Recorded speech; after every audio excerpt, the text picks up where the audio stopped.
Hey everybody, today we'll be doing an unbox and overview of this battery charger.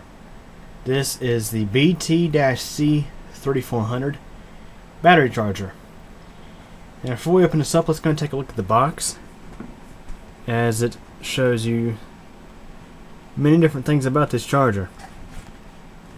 Of course, there's a photo of the charger itself. And one of the big reasons why I got this is its compatibility with lithium-ion rechargeable batteries. In my case, the 18650, as I have a bunch of these pulled out of laptops. You can see here it tells you, shows you all different modes it has. You know, of course, charge test, quick test, refresh, and discharge. It's really similar, if you look at this, it's really similar to this charger, the LaCrosse BC900, or the BC1000 if you have a newer model. It has similar modes, has a similar user interface. And I've used this for years to recharge nickel metal hydride cells, particularly AA's and AAA's. I've retired its use of AA's as I have seen it overcharge my AA's, ruining them, which I'll focus on that in a different video. For recharging my AA's, I use my Maha PowerX C9000 charger. As you can see here, I've had this one for probably a couple years now, and it's a great charger. It has lots of nice features built into it. Probably the best charger you can get for the nickel metal hydride cells in the AA and AAA size. So anyways, back to this charger. This charger here is roughly about $54 on Amazon. In some areas you might be able to get it cheaper, but I of course have an Amazon Prime account and I can get it much faster through Amazon. And here's more stuff on the back. See, charging current up to 2000 milliamps, which is 2 amps. This charging current up to 1000 milliamps, which is 1 amp. Comes with the battery charger, wall adapter, and the user's manual. And there's more information about the charger. Now let's go ahead and open this box and take a look at this.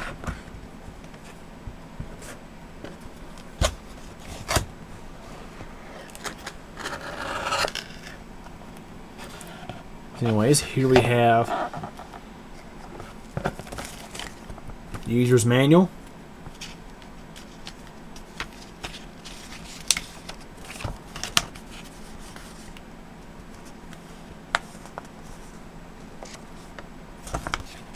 Which gives you some information about how to use the charger.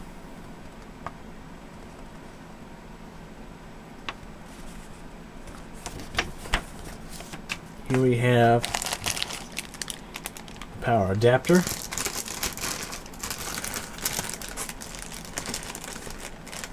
Go ahead and take out of the bag and show it to you.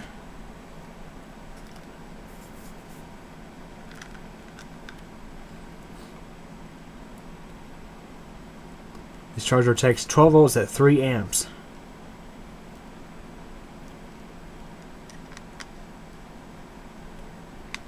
It'd be the most power-hungry charger I have. Now, I'm not sure if this one can charge at 2 amps for battery or not. If it can, then that's that's spectacular. So, anyways, here's the charger. It's a little smaller than the PowerX. Let's go ahead and take it out of this bubble wrap.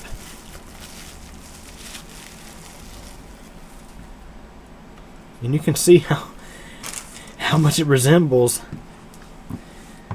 the LaCrosse charger. It's so similar to it. Just a bigger charger that can handle the larger cells like the 18650s and other kinds of lithium cells. And of course, these things here are spring loaded. They push down to accept different sizes of batteries you may want to charge in this.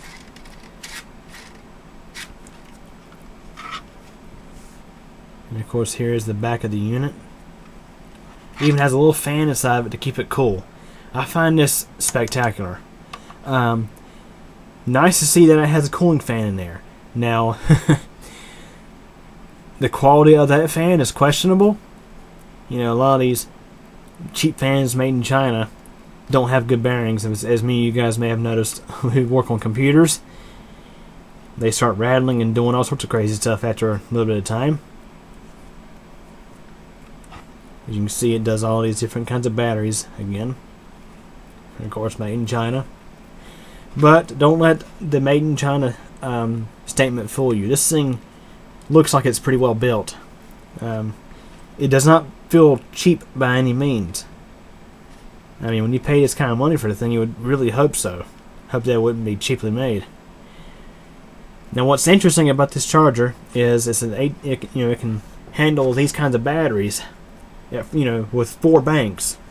A lot of chargers for these lithium cells out there only have 2 banks on them, and cannot charge each battery at a very high rate of charge, like 500 milliamps tops. So anyways, let's go ahead and supply some power to this and see how it does. Okay, let's go ahead and plug this thing in.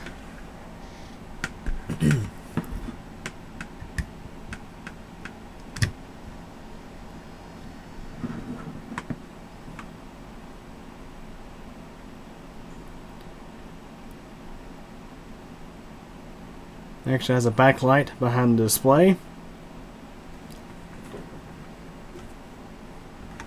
I'm curious to see if that turns off by itself. Yep, it does.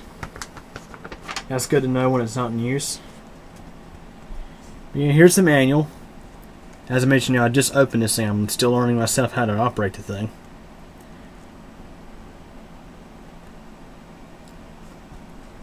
I will do some brief demonstrations though.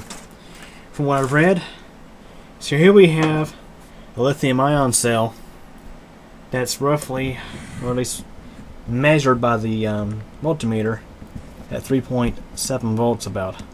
So nominal voltage, but not full charge voltage. Let's pop it in there and see what happens. I'm going to stick it into the rightmost bank. As you can see, 3.7 volts. We have different modes here. Discharge, discharge refresh, charge.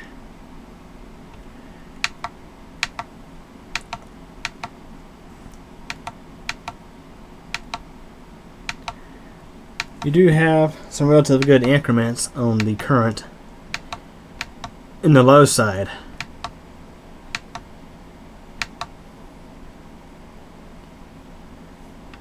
Now I'm curious to know is how would it treat a lithium-ion cell that is below 2.8 volts, or basically at a point where you cannot recharge it, where the cell is already damaged. And it's now charging this cell. Fan must be set to come on at a certain temperature. This Sanyo cell here, now this is an LG out of an HP laptop. This cell here is out of a Sanyo. Let's see how it treats a cell that is well out of spec. See, 2.15. It's offering to charge at, which I'm not going to charge at. Let me explain why. Lithium-ion cells, once you get them below 2.8 volts, 2.8 volts, 2.7 at the minimum. Once you get them below that voltage, the cells begin to basically eat themselves alive internally.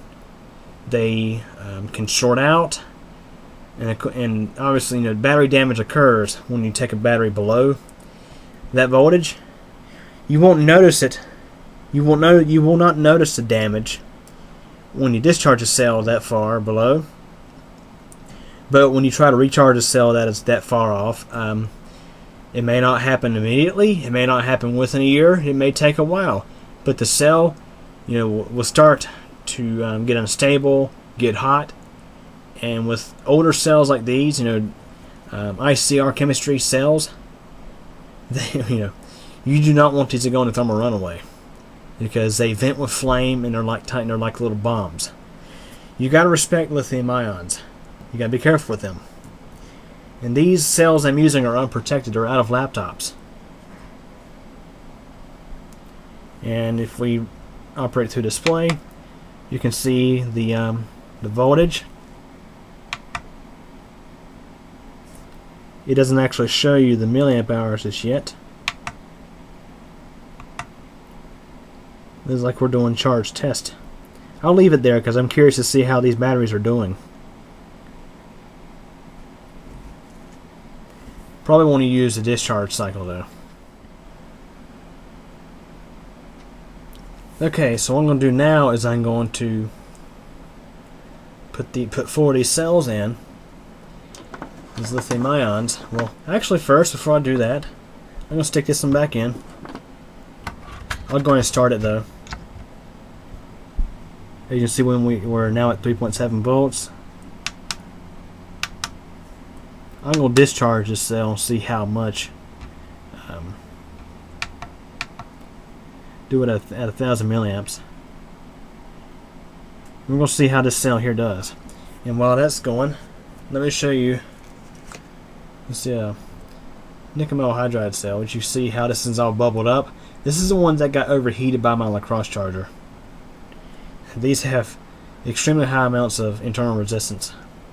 I'm going to pop this cell over here.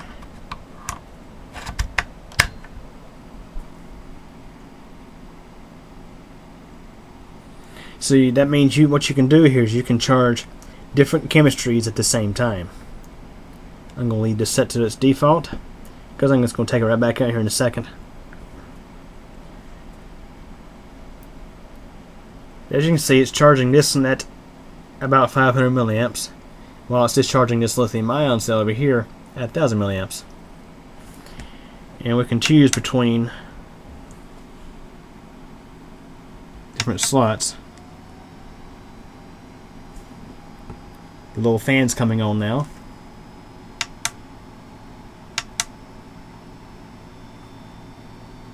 Which the fan is... Let's let the fan start up completely.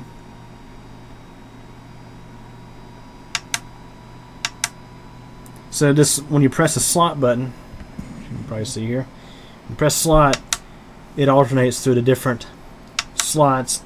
And once you get past slot 4, they all light up. So that way you could change the mode or whatnot on all 4 of them, which is pretty cool. So I'm going to select this one. I'm going to choose display. We're doing this is 1.24 volts on that one. 7 milliamp hours. I'm going to switch over to this one. Press display. We're at 3.69 volts on the lithium ion cell. 21 milliamp hours of discharge so far. Now these blue lithium ion cells, these LGs, they're rated for about 2.2 amp hours or 2200 milliamp hours.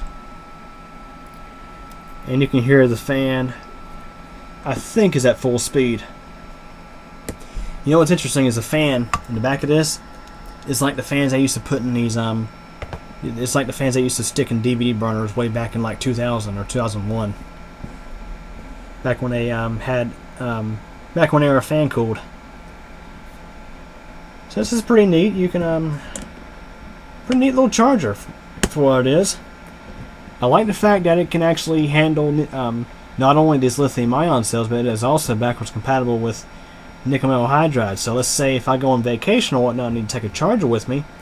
I could take this charger and it could easily handle my, not only the the lithium ion cells for like my flashlights, but also the AA nickel metal hydrides for my cameras.